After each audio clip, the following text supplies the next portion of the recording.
ओम नमो भगवते महारुद्राय। सर्वने जय श्री कृष्ण, जय महादेव। મિત્રો, મહાશિવરાત્રિ આવી રહી છે અને મહાશિવરાત્રિનું વ્રત કરવા માટે ભગવાન દેવોના દેવ મહાદેવની અસીમ કૃપા પ્રાપ્ત કરવા માટે આપ સર્વ તત્પર છો।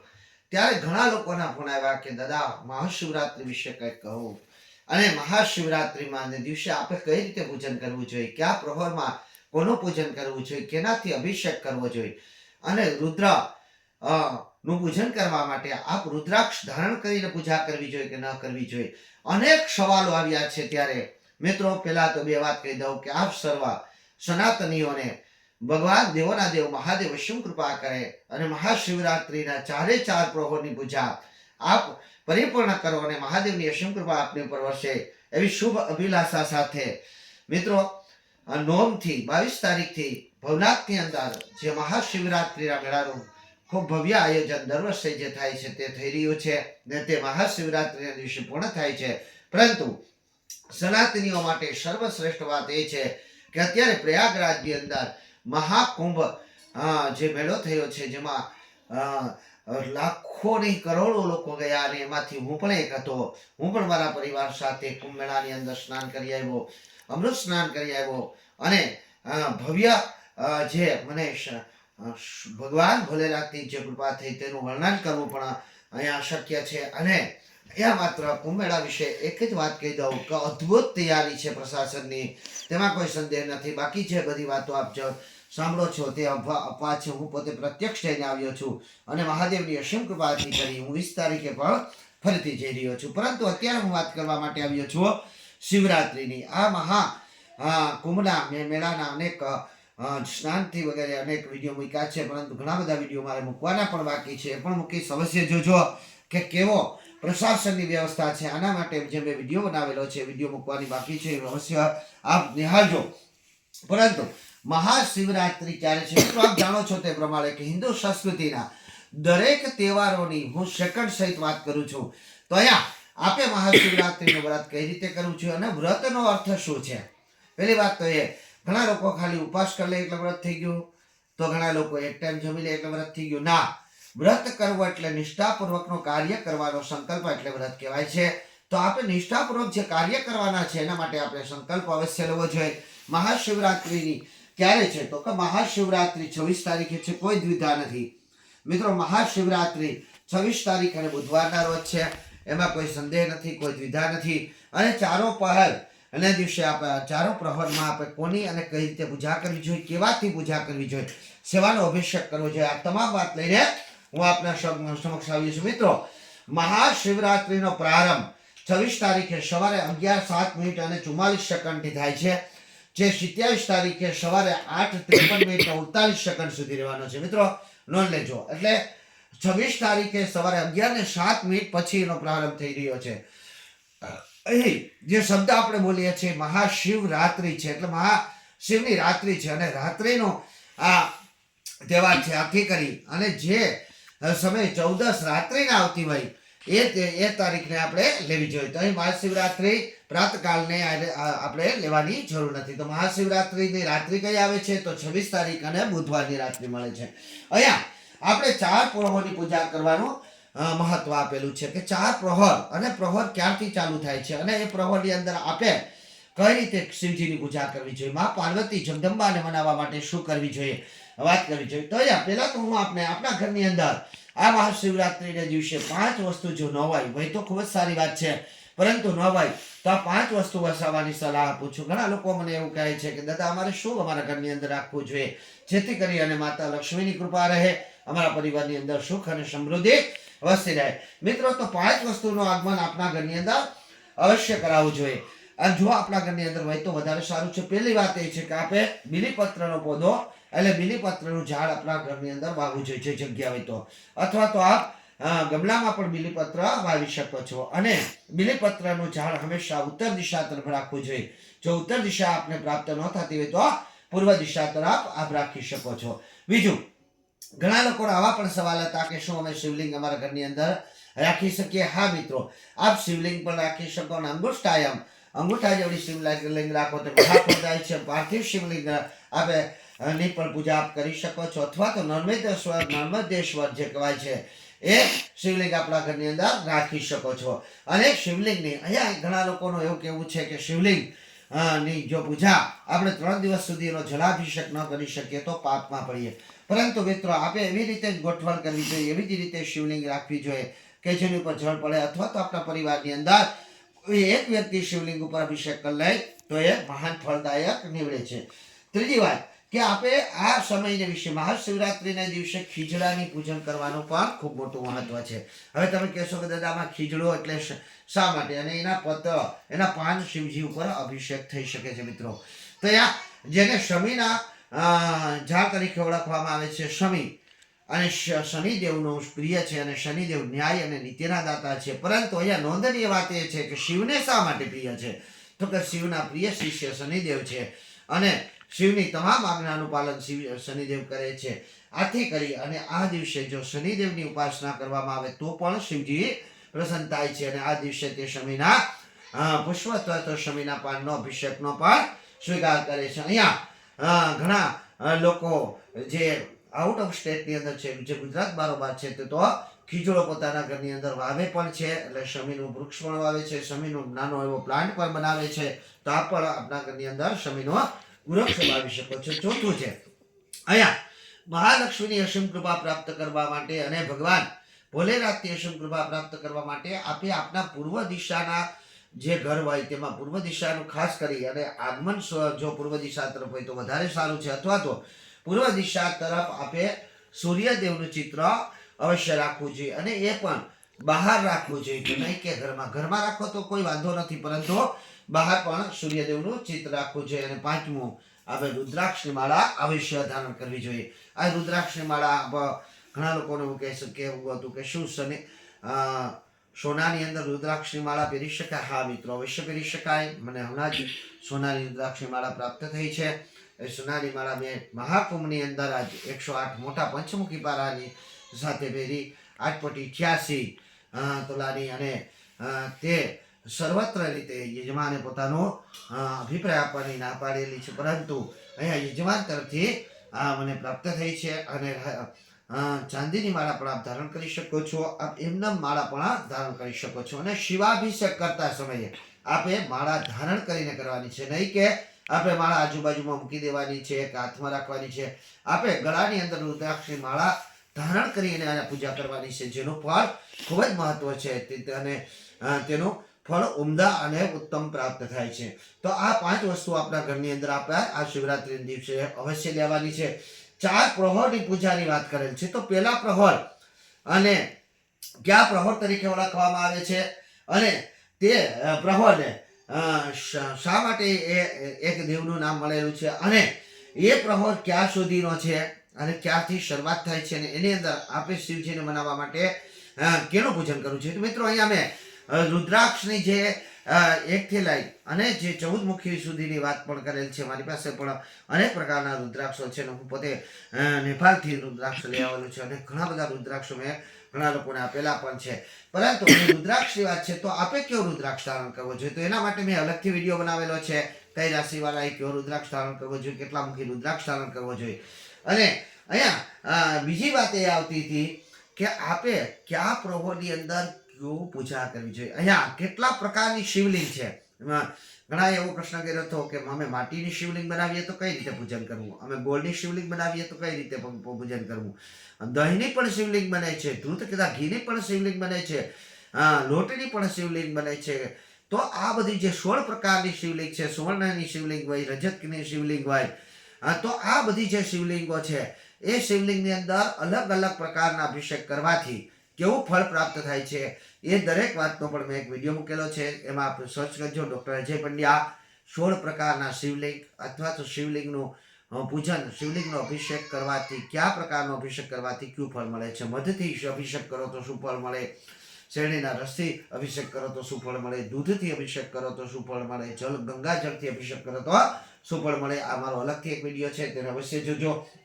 તો પ્રદોષ કાળની શરૂઆત 26 તારીખે સાંજે 6:46 થી થઈ રહી છે, અને ઈશાન સ્વરૂપ ભગવાનનું અહીંયા પૂજન કરવામાં આવશે. તો ઈશાન સ્વરૂપ ભગવાનનું પૂજન કરવું, અને આ દિવસે આ સમયની અંદર પ્રથમ પ્રહરની અંદર આપણે દૂધથી અભિષેક કરવાનો છે. કેવાથી? દૂધથી અભિષેક કરવાનો છે. એમાં ખાસ કરીને જો ગાયનું દૂધ મળે, દેશી ગાયનું દૂધ મળે તો એ મહામૂલ્ય અદ્ભુત ફળ આપનારું છે. તો આ દૂધનો અભિષેક કરવો જોઈએ. અને બીજો જે પ્રહર છે તે 9:47 ચાલુ થાય છે, જેને નિશ્ચિત કાળ તરીકે ઓળખવામાં આવે છે. અને આ અહીંયા અઘોર સ્વરૂપે ઓમ અઘોરાય નમઃ, ઓમ અઘોરાય નમઃ ના જાપ સાથે દહીંથી અભિષેક કરવાથી મહાન ફળનું પ્રાપ્તિ થશે.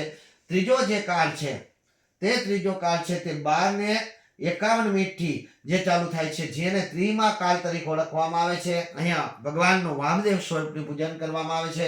અને આની અંદર ઘીનો અભિષેક કરવાથી, મિત્રો, ઘીનો અભિષેક કરવાથી સર્વ પ્રકારની આપણે સમૃદ્ધિ પ્રાપ્ત થાય છે. અને જે ચોથો પ્રહર છે તે પ્રહર સવારે 3:53 થી ઉષા કાળ તરીકે ઓળખવામાં આવે છે. આ ઉષા કાળને એટલે કે પૂજા કરવાથી આપ સર્વ સુખ સમૃદ્ધિની પ્રાપ્તિ કરી શકો છો.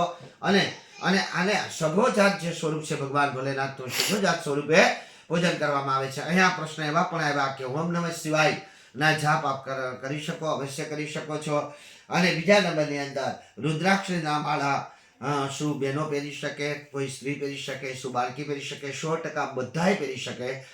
રુદ્રાક્ષની માળા શિવપુરાણ, મારા શિવપુરાણની અંદર મેં પ્રમાણ સાથે રુદ્રાક્ષ કઈ રીતે ધારણ કરવું આખો એક દિવસ મેં આખો રુદ્રાક્ષ પર લીધેલો છે. તો અવશ્ય મારું શિવપુરાણ પણ આપ જોઈ શકો છો. ડોક્ટરે જે બોલ્યા પર તો એની અંદર જે રુદ્રાક્ષ મારા તો તમામ બાળકો, મારા બધા બાળકો, મારા ધર્મપત્ની સહિત, મારા પિતાજી સહિત બધા રુદ્રાક્ષ ધારણ કરતા, અને બધાએ રુદ્રાક્ષ ધારણ કરેલો છે. અને રુદ્રાક્ષની માળા ધારણ કરવાથી ઘણા બધા ફાયદાઓ થાય છે. અને રુદ્રાક્ષ ધારણ કરેલાઓ ઘણા બધી આફતોથી પણ બચી જાય છે. ખાસ કરીને વિજ્ઞાનની અંદર પણ સંશોધન થયેલું છે કે રુદ્રાક્ષ ધારણ કરનાર વ્યક્તિને હાર્ટ એટેક જેવા એટલે હૃદય રોગના હુમલા પણ આવતા નથી. આથી કરી રુદ્રાક્ષ ધારણ કરવાથી મોટું ફળ મળે છે. તો આ જે મેં તમને કીધું એ પ્રમાણે 26 તારીખે આપણે 4 પ્રહરની પૂજા કરવાની છે. મહાશિવરાત્રી નું વ્રત કરવાનું છે. અને મહાશિવરાત્રીનું વ્રત કરવા માટે આગલા દિવસે તે એવું કહેવાય છે કે ત્રિસંધ્યા શિવરાત્રી છે, એટલે કે આપણે તેરસ પણ મળી રહી છે, કારણ કે પ્રાતકાળની અંદર તેરસ છે. અને ત્યાં જે 11 વાગ્યા પછી 14 થાય છે. અને જ્યારે તે પૂર્ણ થાય છે 14, ત્યારે જે અમાવસની શરૂઆત થાય છે, એટલે અમાવસ પણ આવી જાય છે. આથી કરીને ત્રિસંધ્યા કાળ સ્વરૂપ આપણે મળે છે, જે મહાફળદાયક છે. અને આ મહાફળદાયક દિવસને ભૂલતા નહીં. સંકલ્પ કરજો કે આજે હું મહાશિવરાત્રીનું, અને ખાસ કરીને જાગરણનું ખૂબ મોટું મહત્વ છે કે જાગરણ આ રાત્રિ જે 4 રાત્રિઓનું જાગરણનું આપણા સનાતન ધર્મની અંદર ખૂબ મોટું મહત્વ રહેલું છે. એમાંથી એક શિવરાત્રી છે, શિવરાત્રી છે, કાલરાત્રી છે.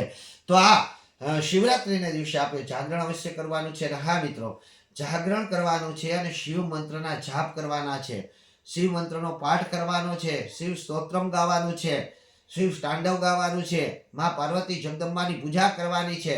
અહીંયા ગણેશની પૂજાનું પણ મહત્વ છે, શનિદેવનું પૂજાનું પણ મહત્વ છે. નહીં કે જુગાર રમવાનું. આ દિવસે જુગાર ક્યારેય ન રમતા, પ્લીઝ મહેરબાની કરીને.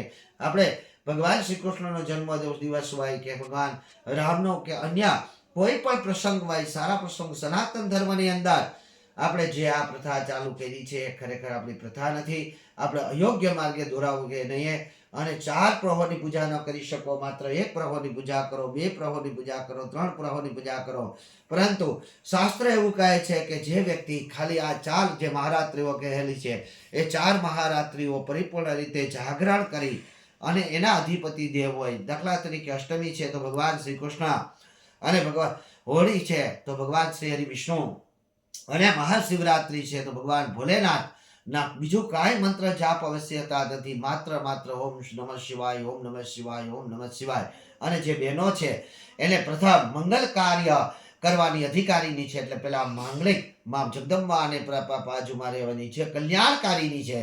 ઓમ શિવાય નમઃ, ઓમ શિવાય નમઃ, ઓમ શિવાય નમઃ ના જાપ સાથે આખી રાત્રિ ભગવાનના નામ સ્મરણ સાથે ભગવાનની માયામાં ભગવાનના કલ્પ સ્વરૂપની અંદર ભગવાનની કલ્પના ચિત્ર બનાવી અને ભોલેનાથના રંગની અંદર રંગાઈ જવું જોઈએ. આ દિવસ વિશે ભગવાનને પ્રિય વસ્તુ જે છે એને અર્પણ કરવું જોઈએ. ભગવાનને જે ભોગ અર્પણ કરવો જોઈએ. ભગવાનને આ દિવસે ભાંગ પણ ચડાવવામાં આવે છે, ધતુરો પણ ચડાવવામાં આવે છે. ભગવાનને આ દિવસે ખાસ કરીને શુકડીનું નિવેદ ધરવામાં આવે છે અને મા પાર્વતીને 16 શણગાર અર્પણ કરવામાં આવે છે.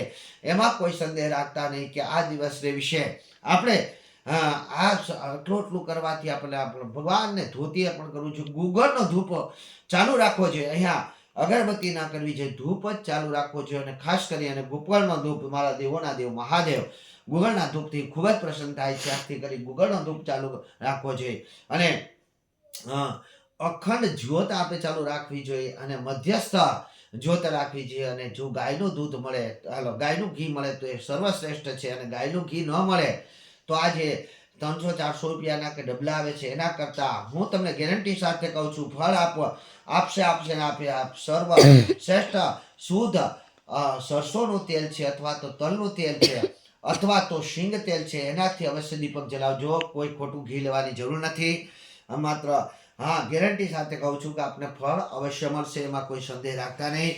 ઘણા લોકોને એવું કહે છે કે તેલનો દીવો થઈ શકે. હા, થઈ શકે. સરસોના તેલ મહાદેવને પ્રિય છે, તલના તેલ પણ મહાદેવને પ્રિય છે. અને જો એ બંનેમાંથી ન મળે તો આપ શીંગ તેલ લો, પરંતુ શુદ્ધ વસ્તુ તે દીવો કરો. અને મહાદેવને, અમારા દેવોના દેવ મહાદેવ જે છે તે કાળા તલનો અભિષેક કરવાથી ખૂબ જ પ્રસન્ન થાય છે. એટલે આ દિવસ વિશે આપ કાળા તેલનો અભિષેક કરજો. અને આ 4 અભિષેક પૂર્ણ થયા પછી આપે ગંગા જળમાં કાળા તલ પધરાવી મહાદેવનો અભિષેક કરવો. આ 3 જે મહામૃત્યુંજય મંત્ર છે કે ભગવાન શિવનો જે ગાયત્રી મંત્ર છે, આ મંત્રના જાપ સાથે પણ આપ અભિષેક કરી શકો. ઓમ ત્રંબકમ જદામહી યુગ સુગંધિ પુષ્ટિવર્ધનમ ઉર્વારુકમેવ બંધના મૃત્યુમોક્ષણમ અમૃતાત.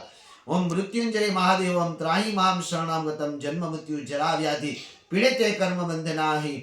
અને ગાયત્રી શિવ ગાયત્રી મંત્રનો પણ આપ જાપ કરી શકો છો. ઓમ મહારુદ્રાય નમઃ. કોઈ પણ ગાયત્રી મંત્ર છે એને ગુપ્ત મંત્ર તરીકે ઓળખવામાં આવે છે, પરંતુ જે શિવ મહાગાયત્રી મંત્ર છે એનો પણ આપ અવશ્ય જાપ કરી શકો છો. તો આપ સર્વ લોકોને મહાશિવરાત્રિની હાર્દિક શુભકામના સાથે ફરીથી એક વાત કહી દઉં કે મહાકુંભની અંદર પણ સ્નાન કરવાથી આપણા સર્વ પાપોનો વિનાશ થાય છે, એમાં કોઈ સંદેહ નથી. માત્ર કરોડો લોકો વિદેશમાંથી ક્યાંથી આ મહાકુંભની અંદર સ્નાન કરવા માટે આવ્યા છે, તો આપણે શું ના જઈ શકીએ? જે કાંઈ વાતો થાય છે, જે કાંઈ બનાવો બને છે, એવા દુઃખદ ઘટનાઓ બની ગઈ વાત સત્ય છે, પરંતુ આપણે આપણી સાવચેતી સાથે જો જઈએ તો કોઈ સંદેહ નથી. હું પોતે ગાડી લઈને મારા પરિવાર સાથે ગયો, ક્યાંય પણ એક વાજ્યાભર તકલીફ નથી પડી. અને ખૂબ પ્રશાસનનું જેટલી પણ તારીફ કરો, જેટલી પણ એના વખાણ કરો તે ઓછા છે. ખૂબ જ ઊંડા કાર્ય છે. એક પોલીસ જે રક્ષક તરીકે જે ટ્રાફિક પોલીસ છે ત્યાંથી લઈ અને યોગી આદિત્યનાથ સુધી ખૂબ ખૂબ વખાણ લોકોના માધ્યમથી એના થાય છે. અને મેં એક વસ્તુ જોઈ જે આપની સમક્ષ રજૂ કરી દઉં કે ઓમ નમઃ શિવાયના નારા લાગતા હતા, મહાદેવના નારા લાગતા હતા. એટલા જ તમે 1 લાખ લોકો પાસેથી પસાર થાવ તો એમાંથી 50,000 લોકો જો એવા મહાદેવના નારા લગાડતા જતા હતા, તો અમુક લોકો ત્યાં યોગી મોદી જિંદાબાદના નારા લગાડતા જતા હતા. એટલે સનાતન ધર્મને વિશેષતા જેને આપણી સમક્ષ રજૂ કરી છે, એમાં કોઈ પણ પ્રકારના દુષ્ટ પ્રચારમાં ન જતા. હું પોતે જઈ આવ્યો છું અને પાછો પણ 20 તારીખે જઈ રહ્યો છું. અને ભગવાન ભોલેનાથ એક જન્મની અંદર નહીં, 5 પેઢીઓ પહેલા મહાકુંભનું સ્નાન આપણા પરિવારમાં આવ્યું હતું અને હજી પછી પણ કદાચ 5 પેઢીઓ પછી આપણે મહાકુંભનું સ્થાન પ્રાપ્ત થશે. એટલે સંદેહ ન રાખો, મહાકુંભમાં જાઓ અને પ્રયાગરાજની અંદર ડૂબકી લગાડી આપણી અનેક પેઢીઓના પાપોમાંથી મુક્તિ મેળવો. તેવી મહાદેવ પાસે પ્રાર્થના. અને શિવરાત્રીનું વ્રત અવશ્ય કરજો. અને હા, છેલ્લો પોઈન્ટ જે મેં તમને કીધો કે અહીંયા શિવરાત્રીનું જે વ્રત છે એના પારણા આપણે 14 દિવસે જ કરવાના આવે છે. એટલે કે સવારે જે 8:54 સુધી જે શિવરાત્રીનું 14 છે એ પહેલા આપણે પારણા કરી લેવાના છે. તો મહાદેવ આપનું કલ્યાણ કરે. માં જગદંબા શિવા એટલે કે માં પાર્વતી અને શિવા ની કૃપા આપણી પર વરસે. જે કલ્યાણકારી નામ જ છે, કલ્યાણ કરે આપણું. એવી શુભેચ્છા સાથે સર્વને જય મહાદેવ, જય શ્રી કૃષ્ણ.